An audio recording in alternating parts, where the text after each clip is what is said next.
আসসালামু আলাইকুম। সপ্তম শ্রেণীর গণিত বইয়ের ধারাবাহিক ক্লাসে সবাইকে স্বাগতম। আজকে আমরা লাভ ক্ষতি অধ্যায় 2.2 এর 11 থেকে পরবর্তী অঙ্কগুলো সমাধান করব।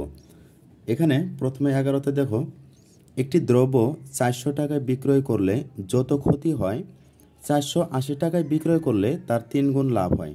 দ্রব্যটির ক্রয় মূল্য কত হবে?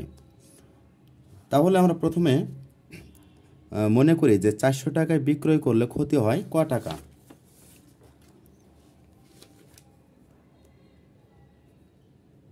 মনে করি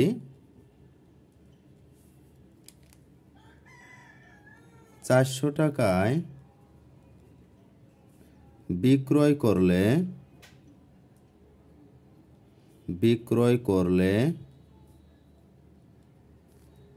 ক্ষতি ক টাকা। অতএব তাহলে দ্রব্যটির ক্রয় মূল্য কত হবে? দ্রব্যটির ক্রয় মূল্য, দেখো ক্ষতি হয় মানে কি, তোমার ক্রয় মূল্যের তুলনায় বিক্রয় মূল্য কম হয় যখন হয়ে যায়। তাহলে যদি আমরা বিক্রয় মূল্যের সাথে ক্ষতি যোগ করি তাহলে ক্রয় মূল্য পাবো। তাহলে ক্রয় মূল্য হবে 400 যোগ ক টাকা।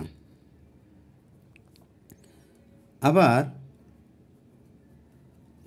দেখো এখানে বলছে কি যে যদি 480 টাকায় আমি বিক্রয় করি তাহলে আমার এক্ষেত্রে লাভ হবে ওই ক্ষতির হলো 3 গুণ। ক্ষতি কত? ক টাকা, তার 3 গুণ। তাহলে আমরা লিখি 480 টাকায় বিক্রয়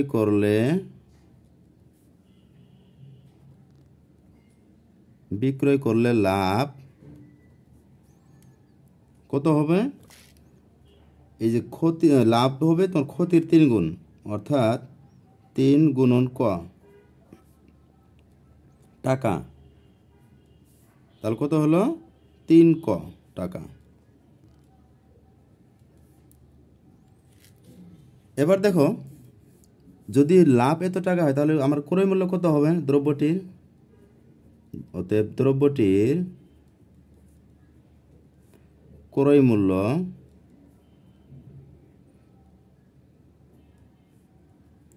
হবে বিক্রয় মূল্য বিয়োগ হবে লাভ,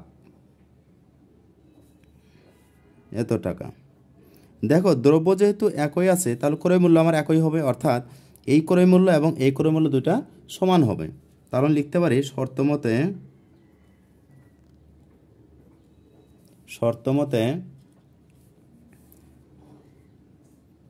400 যোগ ক সমান হবে 480 বিয়োগ 3 ক, বা কগুলো এক পাশে নিয়ে এসে আমরা ক মাইনাস 3 ক হবে প্লাস 3 ক সমান 480 মাইনাস হয়ে যাবে কত? 400, বা তাহলে 1 ক আর 3 ক হবে কত? 4 ক সমান হবে 80, বা ক সমান হবে 80 ভাগ 4। অতএব ক সমান হবে 4 20 হয় 80, তাহলে 20। তো কর মান যদি 20 হয় তাহলে আমার ক্রয় মূল্য কত হবে? অতএব দ্রব্যটির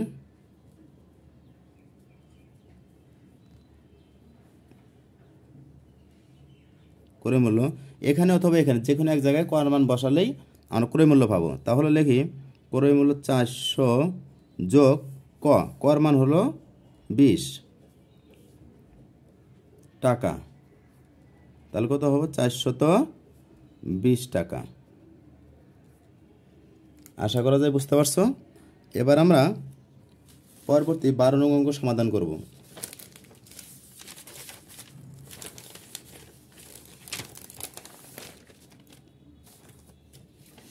দেখো 12 নঙ্গে বলা আছে যে একটি ঘড়ি 625 টাকায় বিক্রয় করলে 10% ক্ষতি হয়।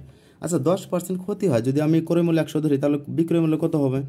তাহলে যেহেতু ক্ষতি তাহলে বিয়োগ হয়ে যাবে, মানে 90 টাকা। তাহলে আমি লিখি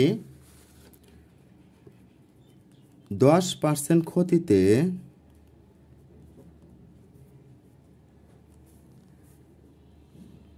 ক্রয় মূল্য 100 হলে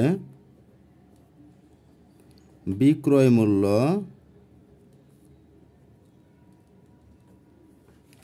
হবে কত? 100 বিয়োগ 10 টাকা সমান 90 টাকা।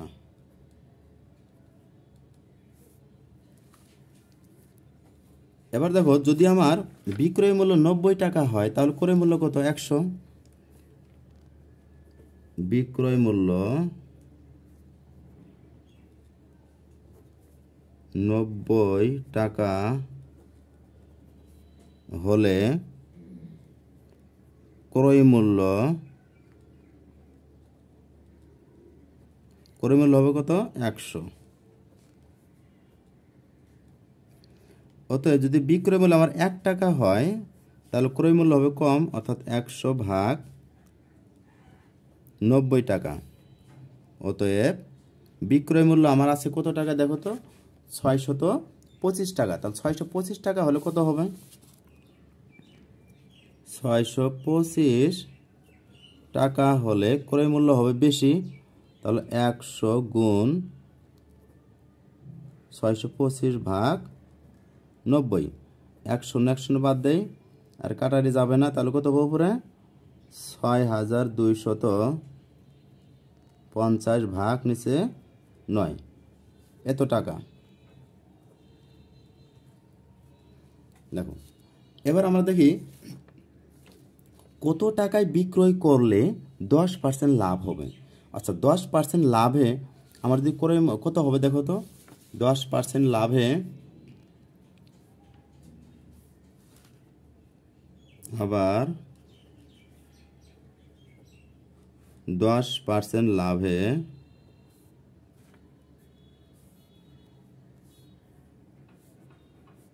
ক্রয় মূল্য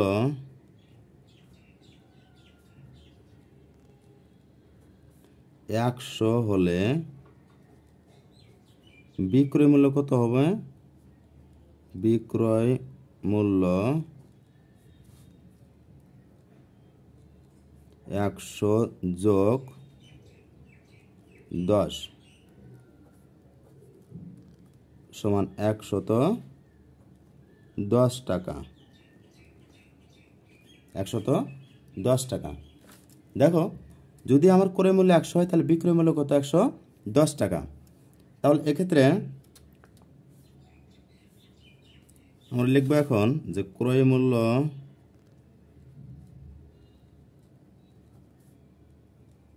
100 টাকা হলে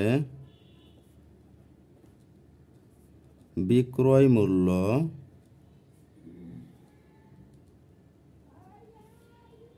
হয় আমার কত? 110 টাকা। এখন ক্রয় মূল্য যদি 1 টাকা হয় তাহলে বিক্রয় মূল্য কত হবে? কম অবশ্যই। তাহলে 110 ভাগ হবে 100 টাকা। অতএব ক্রয় মূল্য যদি আমার এখানে কত আছে? 6250 ভাগ হলো 9 টাকা হলে, তাহলে গুণন হবে। গুণ অর্থ কি? উপরেগুলো উপরে গুণন হবে আর নিচেরগুলো নিচে, অর্থাৎ 110 গুণ 6250 আর নিচে হবে কত? 9 গুণন হবে, তাহলে 100 গুণন 9। তাহলে এক্ষেত্রে আমরা দেখি 1 শূন্য বাদ, এবং এখানে 1 শূন্য, এখানে 1 শূন্য বাদ যাবে। আর এখানে যেহেতু আর কাটারি যাবে না, তাহলে এখন কত হলো আমার? দেখো, নিচে হলো 9 আর উপরে হলো কত? 11 এবং 625 গুণ করলে কত হয় দেখি।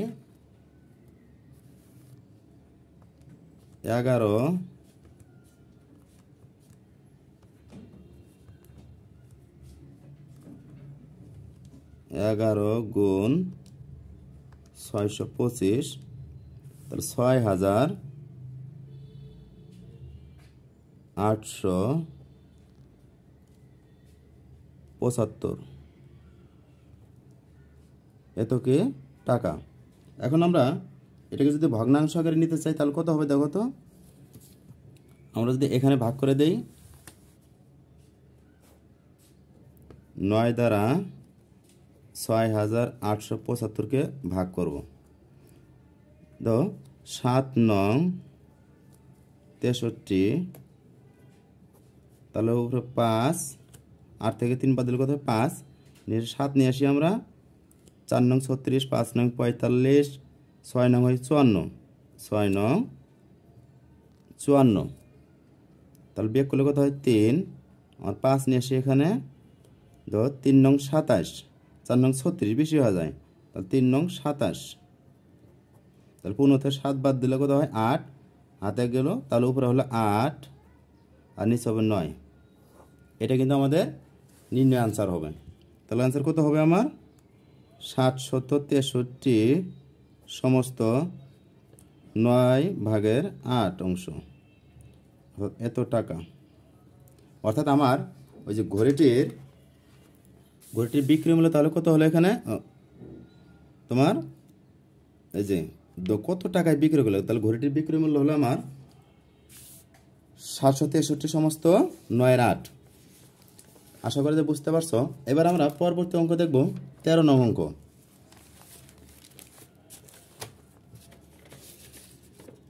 দেখো 13 নঙ্গে বলা আছে যে মাইশা প্রতি মিটার 20 টাকা দরে 15 মিটার লাল ফিতা ক্রয় করলো, আর ভ্যাটের হার হলো 4 টাকা, অর্থাৎ তার 100 টাকায় 4 টাকা করে ভ্যাট দিতে হয়। তো এখানে আমার তো প্রতি মিটার যদি আমি কাপড় কিনি মানে ফিতা কিনি তাহলে আমার 20 টাকা লাগে, তাহলে 15 মিটারের ক্ষেত্রে কত টাকা লাগবে। তাহলে আমরা লিখি 13 নং 1 মিটার কাপড় ফিতার ক্রয় মূল্য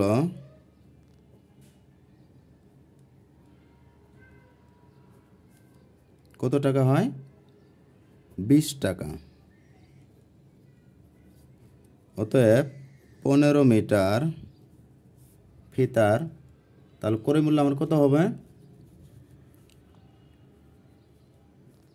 20 গুণন 15 টাকা, 15 দুগুণে 30 আর 1 শূন্য 300 টাকা। এবার দেখো বলছে কি যে ভ্যাটের হার 4 টাকা, ভ্যাটের হার 4 টাকা অর্থ 100 টাকায় 4 টাকা তার ভ্যাট। আচ্ছা আমরা লিখব 100 টাকায় ভ্যাট 4 টাকা, অতএব আমার ফিতা কিনছে কত টাকা দেয় এখানে মোট 300 টাকায়, তাহলে 300 টাকায় ভ্যাট কত হবে 4 গুণন 300 নিচে হবে 100, 2 শূন্য 2 শূন্য বাদ দেয় 3 4 12 টাকা, অর্থাৎ তার ভ্যাট হলো 12 টাকা আর ক্রয় করছে হলো 300 টাকায়। তাহলে তার মোট কত টাকা তাকে দিতে হবে দোকানিকে,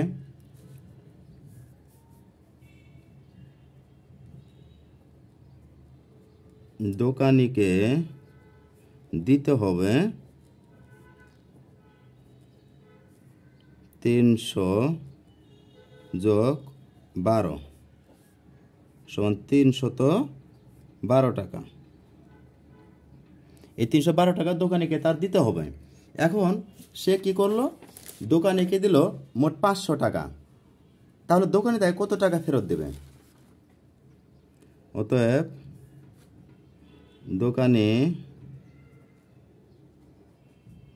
দোকানি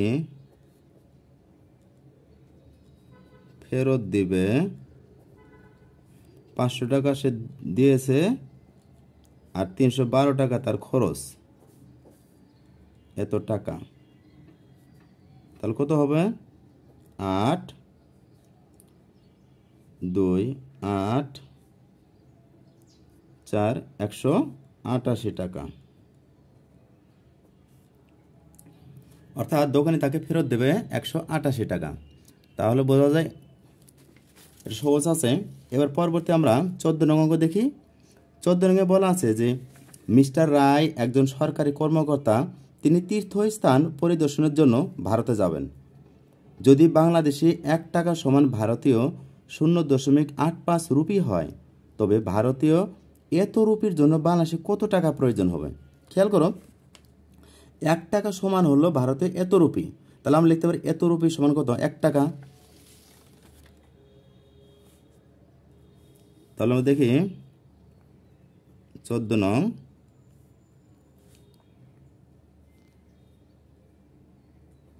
(0.85 রুপি সমান 1 টাকা। অতএব 1 রুপিতে কত হবে? তাহলে কম হবে, 1/0.85 টাকা। এখন ভারতীয় আমার মোট কত রুপি নিয়ে গেছি আমি এখানে? 42,500। 42,000 দেখতে দশমিক আছে কিনা।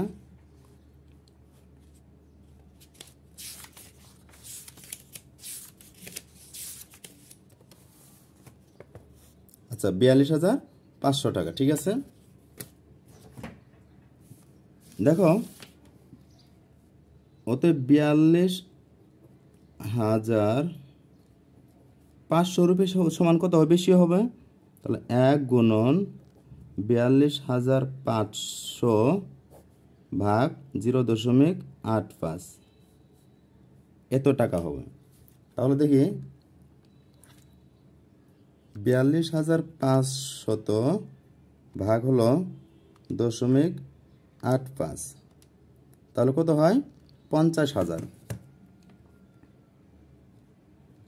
50,000 টাকা। অর্থাৎ সে যদি তীর্থস্থানে যেতে চায় তাহলে তাকে 50,000 টাকা দিতে হবে বাংলাদেশি টাকায়।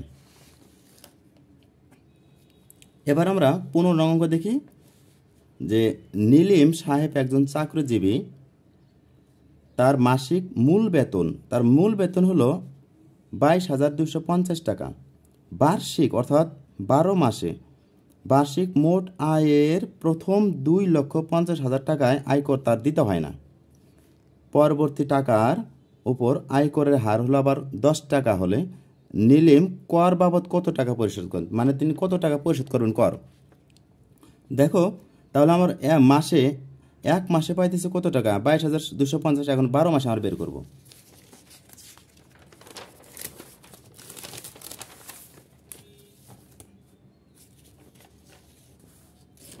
তাহলে আমরা লিখি 15 নং,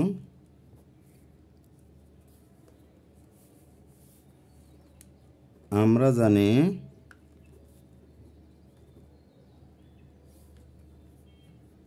এক বছর সমান কি 12 মাস। দেখো, এক মাসে মানে তার মাসিক মূল বেতন, অর্থাৎ কি আমরা লিখতে পারি 1 মাসে বেতন পায় কত? 22,250 টাকা। অতএব তাহলে 12 মাসে কত টাকা বেতন পাবে সে? মোট 22,250 গুণন 12, এত টাকা। দেখি কত হয়? 22,250 গুণ 12 অর্থাৎ 2,67,000। 2,67,000 টাকা তার মোট বেতন এক বছর শেষে। এখন ওরা কিন্তু আরেকটা কথা বলছে, দেখো যে বার্ষিক মোট আয়ের প্রথম 2,50,000 টাকায় তার আয়কর দিতে হয় না। তাহলে আমরা 2,50,000 টাকা বাদ দেব, আয়কর দিতে হয়। আয়কর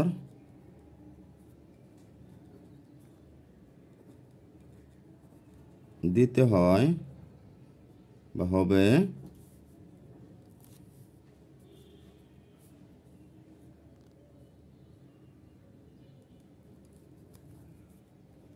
2,67,000 বিয়োগ 2,50,000 বাদ যাবে 2,50,000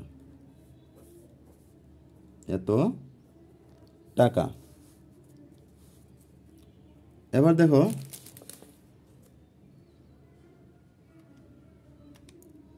বিয়োগ কত হবে 2,50,000 আচ্ছা 2,67,000 বিয়োগ 2,00,000 তাহলে কত হলো 17,000 টাকা। দেখো তার কিন্তু বলছে পরবর্তী টাকার উপর আয়করের হার 10 টাকা। আয়করের হার 10 টাকা অর্থ 100 টাকায়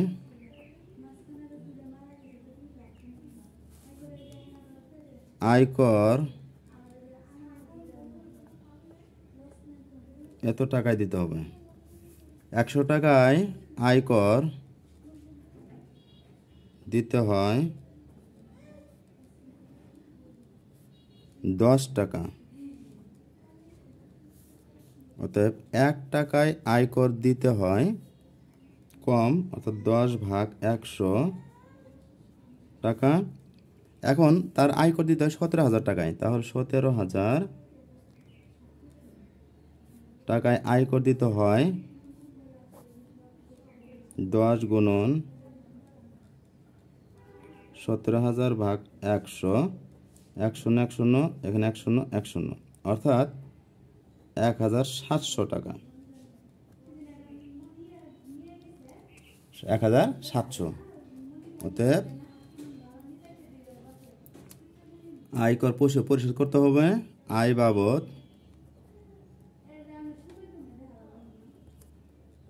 আয়কর।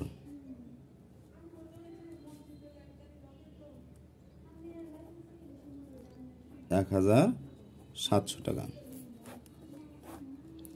তো আজকে তাহলে আমাদের ক্লাস এখানে শেষ করব। আবার দেখা হবে পরবর্তী কোনো অধ্যায়ে। আসসালামু আলাইকুম।